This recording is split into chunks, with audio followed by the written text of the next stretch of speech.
2 test മാത്രം കളിച്ച മാനവ് സുധർ നടന്നു കയറുന്നത് ചരിത്രത്തിലേക്കാണ്.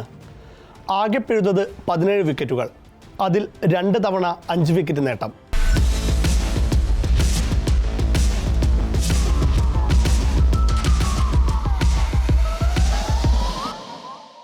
അഫ്ഗാനിസ്ഥാനെതിരായ തൻ്റെ ആദ്യ ടെസ്റ്റിൽ 33 റൺസിന് 6 വിക്കറ്റ് എടുത്തപ്പോൾ ശ്രീലങ്കയ്ക്കെതിരെ ഗാല ടെസ്റ്റിലും നേടി 6 വിക്കറ്റ്. ഒപ്പം മറ്റൊരു ചരിത്ര നേട്ടവും. ശ്രീലങ്കയിൽ ഒരു ഇന്ത്യൻ ബൗളറുടെ ഏറ്റവും മികച്ച പ്രകടനം. 2 ഇന്നിംഗ്സിലുമായി 10 വിക്കറ്റ് എടുത്ത മാനവ് സുധർ മറികടന്നത് ഹർഭജൻ സിംഗിനെയും അശ്വിനെയും. 2017 അശ്വിൻ 160 റൺസ് വഴങ്ങി 2 ഇന്നിംഗ്സിലുമായി 10 വിക്കറ്റ് എടുത്തത്. 18 വർഷം മുമ്പ്, അതായത് 2008 ഹർഭജൻ സിംഗിൻ്റെ 10 വിക്കറ്റ് നേട്ടം. അന്ന് 153 റൺസ് വിട്ടുകൊടുത്താണ് ബാജി 10 വിക്കറ്റ് എടുത്തത്. എന്നാൽ 2ാം ടെസ്റ്റ് മാത്രം കളിക്കുന്ന മാനവ് സുധറിന് 10 വിക്കറ്റ് എടുക്കാൻ വിട്ടുകൊടുത്തത് 131 റൺസ് മാത്രം. നാട്ടിലും വിദേശത്തും ആദ്യ ടെസ്റ്റിൽ 5 വിക്കറ്റ് നേട്ടം കൈവരിക്കുന്ന 2ാമത്തെ ഇന്ത്യൻ താരമെന്ന റെക്കോർഡും സുധറിനൊപ്പമുണ്ട്. പഴകുന്തോറും വീര്യം കൂടുന്ന രവീന്ദ്ര ജഡേജയ്ക്കൊപ്പം ചേർന്ന് മാനവ് ലങ്കയുടെ സ്പിൻ പറുദീസയിൽ അവരുടെ കഥ കഴിച്ചു.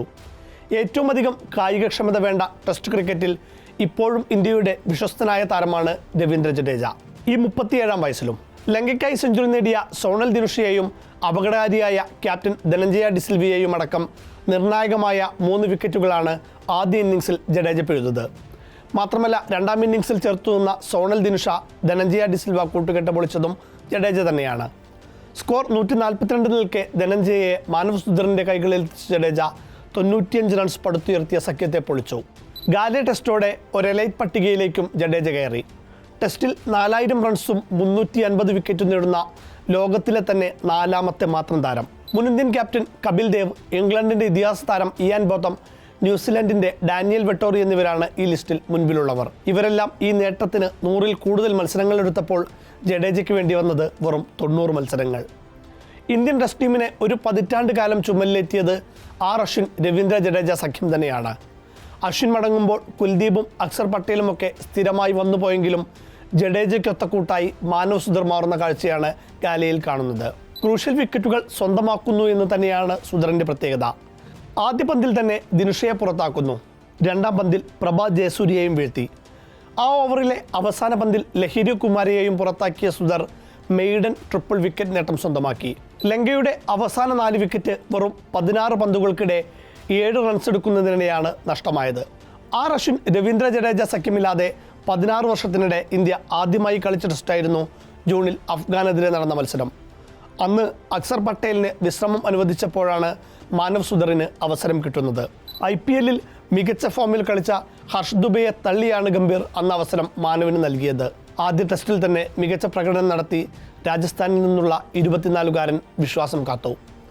അഫ്ഗാൻ ഓപ്പണർ അബ്ദുൽ മാലിക്കിനെ ക്ലൂലെസ് ആക്കി തുടർച്ചയായി ഫ്ലൈറ്റ് പന്തുകളെറിഞ്ഞാണ് മാനവ് തൻ്റെ ആദ്യ ഓവർ പൂർത്തിയാക്കിയത്.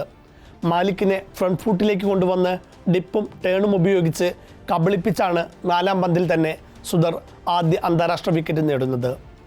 ആ ഫൈഫർ അഫ്ഗാനെതിരെയല്ലേ എന്ന് പറഞ്ഞവർക്ക് മുന്നിലാണ് പ്രോപ്പർ സ്പിൻ ഡിസ്പ്ലേയുമായി സുധർ ശ്രീലങ്കയിലും താരമാകുന്നത്. റണ്ണപ്പിൽ നിന്ന് തുടങ്ങുന്നു അദ്ദേഹത്തിൻ്റെ പ്രത്യേകത. പൊതുവെ പുതിയ കാലത്തെ സ്പിന്നർമാർ പന്തെറിയാൻ നടന്ന് മാത്രമാണ് ക്രീസിലെത്തുന്നത്. എന്നാൽ മാനവ് സുധർ ശരിക്കും ഓടും. പന്ത് റിലീസ് ചെയ്യുന്നതിന് മുൻപുള്ള ജമ്പിൽ ഈ ഓട്ടം നിർണായകവുമാകും. നേരെ വരുന്നതിന് പകരം അമ്പയർക്കും സ്റ്റമ്പുകൾക്കുമിടയിലൂടെ ഡയഗണൽ രീതിയിലാണ് സുധറിൻ്റെ റണ്ണപ്പ്. നേരെ വന്ന് പന്തെറിയാറുള്ള പുതിയ കാലത്തെ ബൗളർമാർക്കിടയിൽ അല്പം വ്യത്യസ്തമാണ് സുധറിൻ്റെ രീതികൾ. ഫ്ലൈറ്റും ഡിപ്പും ബൗൺസും ശരാശരി 6 ഡിഗ്രിയിലേറെ ടേണുമെല്ലാം സുധറിൻ്റെ പന്തുകളെ അപകടകാരിയാക്കുന്നുണ്ട്. മറ്റൊരു നിരീക്ഷണം, അടുത്ത കാലത്തായി ഇന്ത്യക്കായി ടെസ്റ്റ് കളിച്ച മിക്ക ഇടങ്കയ്യൻ സ്പിന്നർമാരും വലങ്കയ്യന്മാരായ ബാറ്ററുടെ പാഡ് ലക്ഷ്യമിട്ടാണ് പന്തെറിയാറുള്ളത്. എന്നാൽ സുധർ ഔട്ട്സൈഡ് എഡ്ജിനാണ് പ്രഥമ പരിഗണന കൊടുക്കുന്നത്. ഇടങ്കൈ ബാറ്റർമാർക്കെതിരെ കൂടുതൽ ഫലപ്രദമാണ് മാനവ് സുധറിൻ്റെ ഡെലിവറികൾ, എറൗണ്ട് ദി വിക്കറ്റായി എറിയുമ്പോൾ പ്രത്യേകിച്ചും. രാജസ്ഥാൻ്റെ ബൗളിംഗ് കോച്ചും മുൻ ഇടങ്കയ്യൻ സ്പിന്നറുമായ അനൂപ് ദവെ സുധറിൻ്റെ പരിശീലനത്തെക്കുറിച്ച് വ്യക്തമാക്കുന്നത് ഇങ്ങനെയാണ്: നെറ്റ്സിൽ മണിക്കൂറുകളോളം ഒരേ കൃത്യമായ സ്പോട്ടിൽ പന്തെറിയാൻ, അതായത് സ്പോട്ട് ബൗളിംഗ് അവൻ ശ്രദ്ധിക്കാറുണ്ട്. അതാണ് അവൻ്റെ കൃത്യതയുടെ പ്രധാന കാരണം. കൊളംബോയിൽ നടക്കുന്ന 2ാം ടെസ്റ്റിലും ജയിച്ച് പരമ്പര തൂത്തുവാരാനൊരുങ്ങുന്ന ഇന്ത്യയുടെ ബൗളിംഗ് പ്രതീക്ഷ മാനവ് സുധറിൽ തന്നെയാണ്. ഒപ്പം ലോക ടെസ്റ്റ് ചാമ്പ്യൻഷിപ്പ് ഫൈനൽ ലക്ഷ്യമിടുന്ന ഇന്ത്യക്കിനി ബാക്കിയുള്ളത് ന്യൂസിലൻഡിനെതിരായ 2 എവേ ടെസ്റ്റും ഓസ്ട്രേലിയക്കെതിരെ 5 ഹോം ടെസ്റ്റും. സുധീറിനെയും ഇന്ത്യയെയും കാത്തിരിക്കുന്നത് കഠിനമായ വഴികളാണ്.